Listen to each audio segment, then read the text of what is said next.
anyways, really excited to be here in Eugene and, work with Coach Cristobal and an outstanding staff.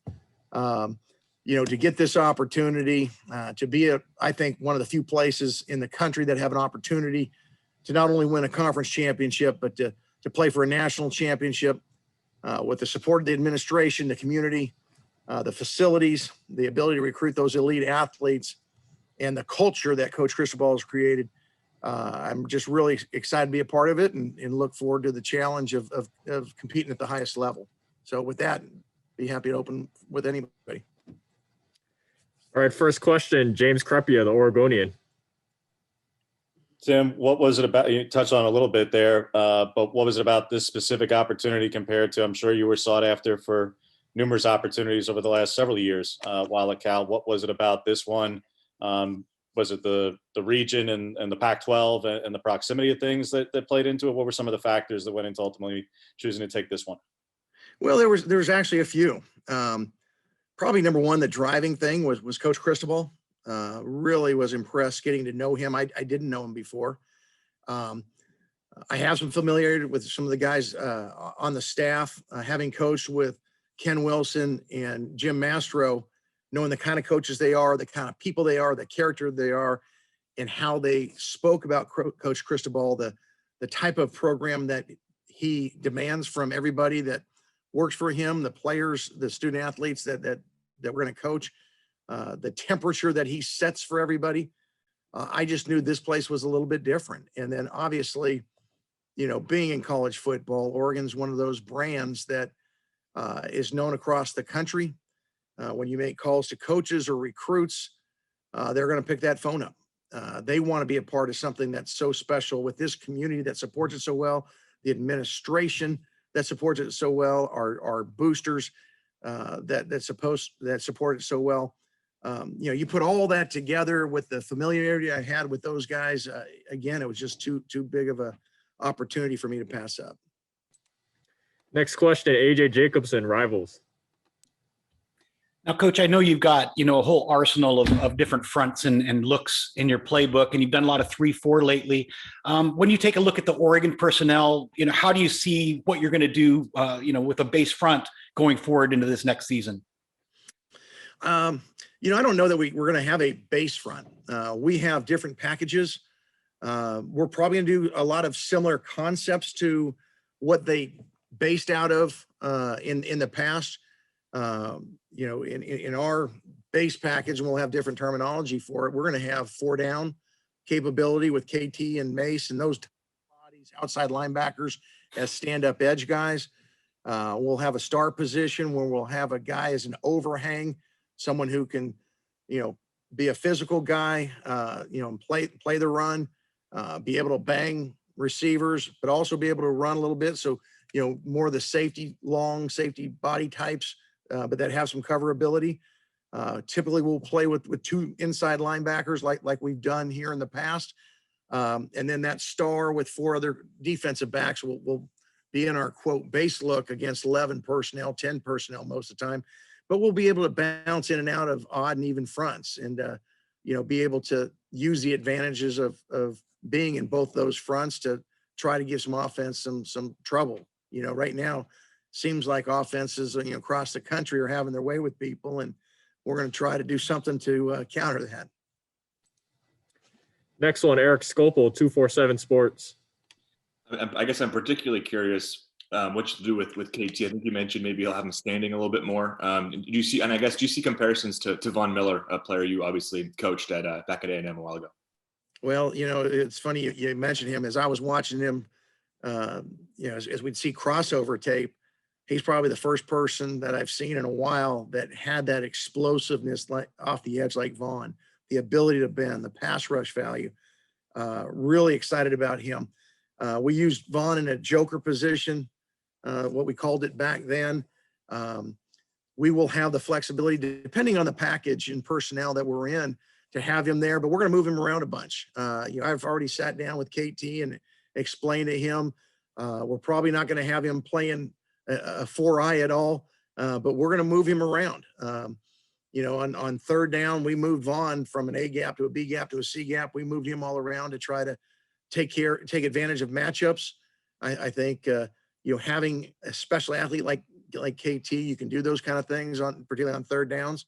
But because he's so athletic, when teams try to slide a protection to him and chip him and take him out of a game, we'll also have the ability to run some false pressures where he's actually going to be in coverage, and they'll waste those guys, and we'll be able to use his athleticism in space. So he's somebody that's really, dynamic, unique.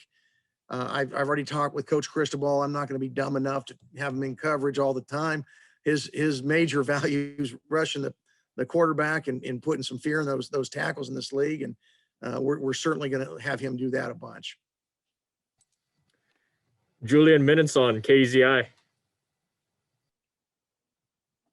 All right, where you at, Julian? I'm looking on my checkerboard here. Hey, Tim, you kind of touched on it with KT there, but your thoughts on this Oregon defense that you're inheriting as a whole right now, because there's some really talented guys on that side of the ball. Absolutely. I mean, you look up front, particularly in our front seven, you've got some very highly recruited guys, some guys that are elite players nationally. And I'm thrilled to, be able to be a part of these guys' lives and hopefully get them lined up where we are playing as fast as we can possibly play. I don't want to bog them down with a lot of, terminology that they're having to worry about. We're going to have a simple system where we can let their athletic ability, their physicality, and their ability to strike and separate the ball from the ball carriers come out. You can take those talented guys and slow them down, make them play less physical if you overcomplicate things. And we're going to try like hell not to do that and let these guys be able to pin their ears back and get after people. Ryan Thorburn, register guard. Hey, Tim, good to virtually meet you. I was just wondering, obviously you bring a lot of defensive coordinator experience, but you were also a head coach at Fresno State. How does that experience kind of help you, evolve as a coordinator and help bring some added stuff to what Mario's looking for from his staff? Well, two things. I think, being a head coach, I understand how valuable assistants can be, and you understand the assistant role much differently once you've been in that head seat. And so, I can try to hopefully head some things off at the pass that don't have to get to Coach Cristobal. I've told him I will always be a resource. I'm not going to inject my opinion if it's not sought, but, with Coach Moorhead and myself, guys who've been in that chair, there's some unique things about that position that you tend to look at things not from a myopic view, much more globally, so that you can, I think, help the team better.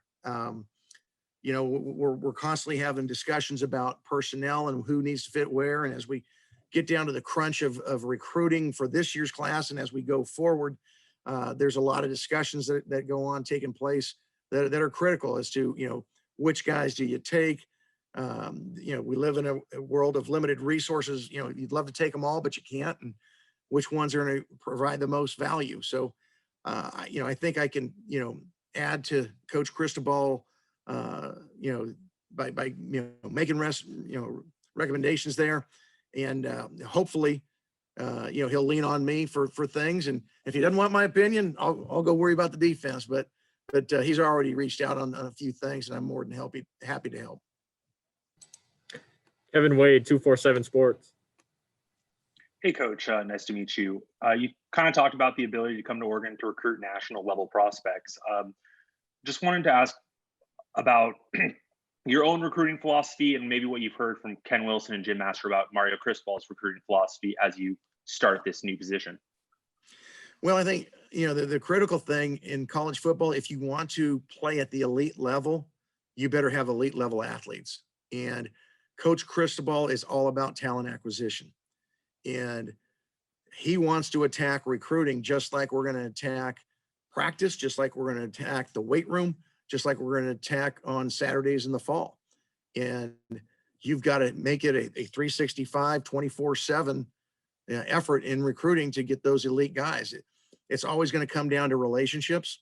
You build those relationships through face-to-face time, so that ultimately the student athletes that we recruit understand that yes, we want to turn them into tremendous football players, but more importantly than that, we want them to turn into outstanding citizens in our community here and create value for themselves so that not only are they going to be great football players, hopefully be able to play at the next level for a long, long time, but more importantly, to have that value of a degree in that wherewithal to get through hard times, that, all the lessons that football teaches you, the perseverance, the teamwork, the camaraderie, those things that are going to make them have a fulfilling life.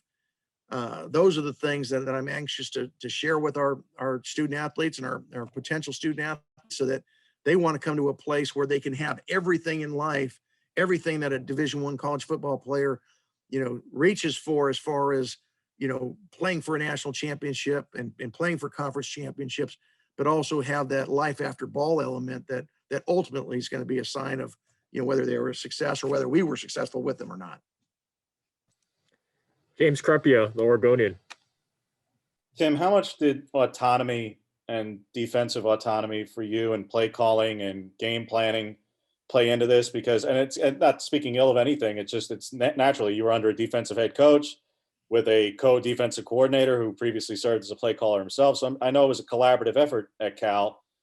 So how much did having the keys to that side of the operation really play into this? And for those of us who study film, what is the most reflective defense of your past? Is it A&M? Is it early stages of Fresno? Because you're the head coach. There were things on the offense I'm sure that were part of your focus. What is the most similar defense to what you'll be running here? Well, I think defense is an evolution. First of all, I was blessed to be at Cal the last 4 years. I'm very thankful to Coach Wilcox and the staff, the student athletes we had there. We ran the Cal defense, and it was obviously a combination of what Coach Wilcox wanted to run and what I believed in, and I put my flavor on it. But ultimately, it was the Cal defense. I'm going to run the Oregon defense here. We are going to figure out who our best 11 football players are. We're going to, attempt to put them in a simple system that they can execute as fast as they can. At times, will it look like Texas A&M? Yes. And we'll probably have a little bit more flavor of those types of things, but it's going to look a lot like what we've done here in the past, bouncing in between 3 and 4 down fronts. And again, giving our student athletes an opportunity to be in different positions, hopefully make it difficult on an offense to figure out what we're doing, but ultimately making it simple for our guys to take advantage of their athleticism and let them pin their ears back and play. AJ Jacobson, Rivals. Coach, I wanted to ask you this just because you're in a unique position to answer, and that is, as you were preparing for the Oregon offense last season, when obviously you had success in that game, but what was the toughest part as you were looking at that offense and preparing that week to play Oregon? I'll tell you, I think Coach Moorhead does as good a job as anybody in this league. There's a few things that, I'll talk to him personally about that were very, very difficult that I don't want out there. But they just do a very good job of not giving tendencies, of changing week to week, staying true to who they are, a very physical running team. You've got to account for the quarterback. You've got to, account for all the play action off of it. You've got tremendous skill everywhere where they can spread you out, and you've got to defend, 53 and a third and 120 yards of length of field. They make it very, very difficult to assess and contain all that. It was one of the games, I think last year, our staff, we kind of laughed during the week because we had some late nights trying to, figure out what we wanted to do, and probably felt the least confident going into that game. But, as college football goes, sometimes the kids make up for it, and our players played, at a pretty good level that game, and we were fortunate to win the football game. Eric Scopel. Coach, I just wonder if you had any fun stories from your time with Ken at Nevada. Just if you said, or Jim, the familiarity there, and then I guess just also how much input will you have in finding a new secondary coach to replace Keith Hayward? Well, to first start with Jim and and Ken, they're great guys. And I think anytime you're on a staff with a legendary coach like Chris Alt, there's going to be stories. Coach Alt is unique. A lot of tremendous things I learned from him, and a few things that I probably would have rather been somewhere else and not learned those lessons. But we were only there 2 years, but thoroughly enjoyed our relationships we built there. There's a few stories I cannot tell, but I am very, very pleased to be back with both those guys in particular, because they are just outstanding football coaches, but even better guys. Julian Minenson. Oh, I'm sorry, Julian, before, that was a 2-part question, right? Yeah, I asked just about input with the secondary coach, if you'd have much there. Coach Cristobal and I have been talking about a list of guys, and we've already started the process of going through a lot of high-powered names, some guys that are as good as anybody in the country at doing what they do. And we've got to find the right fit, both as a mentor and coach for our student athletes, as well as someone who can go out and recruit the elite student athletes that we need going forward. So we're well into that process and hope to finish that up relatively quickly. Now, Julian. I'm sorry. Oh, you're Tim, saying, your thoughts, your initial thoughts, at least on just the Eugene community, and what do you think of the city so far, and what you know about the game day experience at Autzen Stadium, obviously being a road warrior here. What do you think about the fan base and the way they rally behind the Ducks? well, your first question, the local community. My wife flew up this weekend from the Bay. She's really excited. We've been fortunate to be in a couple college towns in our 30-year journey in this game, and we've really relished those opportunities to be in the kind of towns that the entire community rallies around.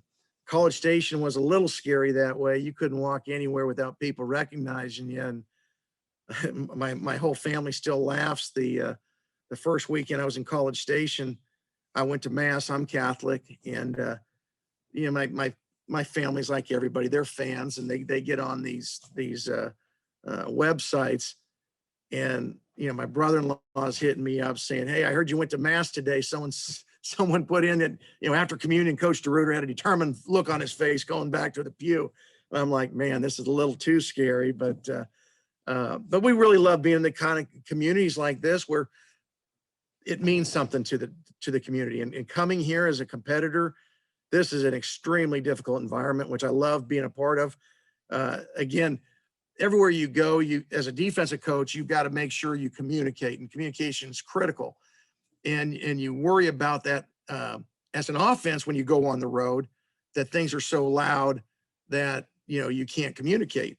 And it really wasn't in defensively we signaled, but it really wasn't until I went to A&M that I realized how loud a crowd was when you're on defense, where our defensive guys couldn't hear signals, and so we had to do a much better job of, making sure guys sent signals, didn't just yell, because that first game I kind of screwed things up, that we didn't emphasize it enough, and it was on me.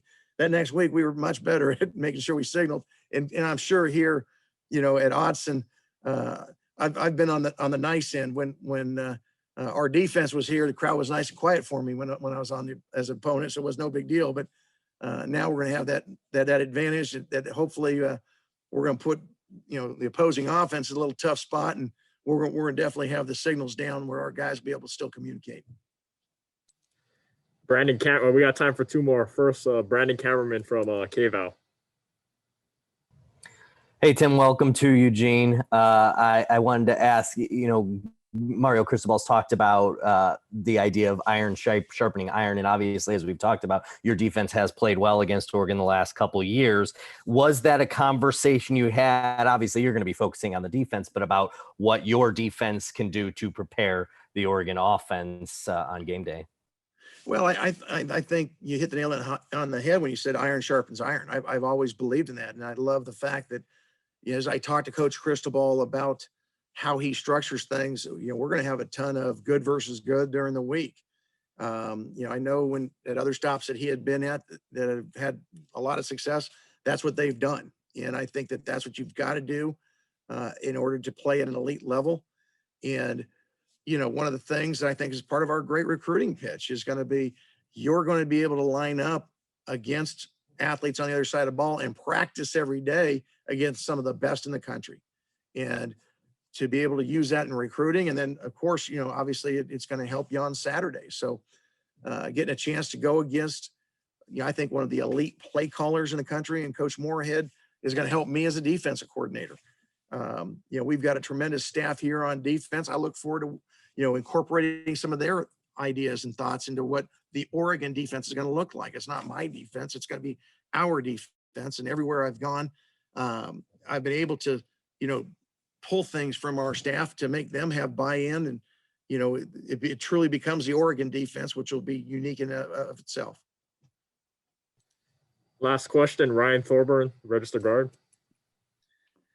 Tim, Oregon had a really young roster last year, and they had a lot of true freshmen that didn't play much or not at all, that were really talented. They have another touted recruiting class coming in. How critical is spring practice for you this year? And do you think what will that look like? I know it won't be totally normal, but do you think you can get normal production out of that?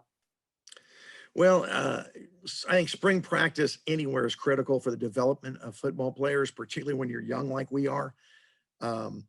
We're hoping that it's going to be as close to normal, whatever that's going to look like. I know our season, at least for us down in Berkeley, was not quite the same. We would only be able to have 75 guys practicing at one time, so we had to have 2 practices during the year.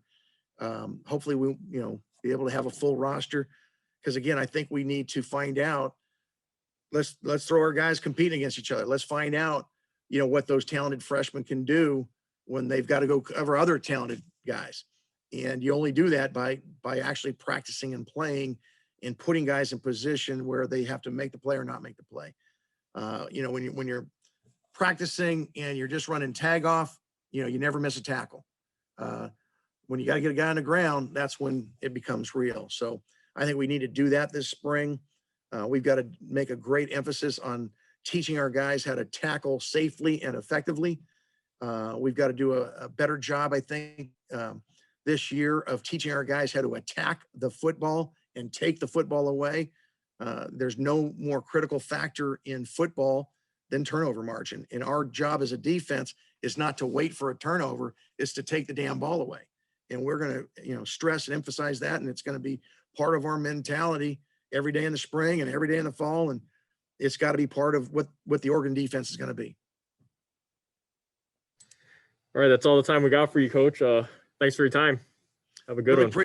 Really appreciate all your guys' time and attention, and look forward to meeting you at some point in person. But thank you very much. Love to be here, and go Ducks.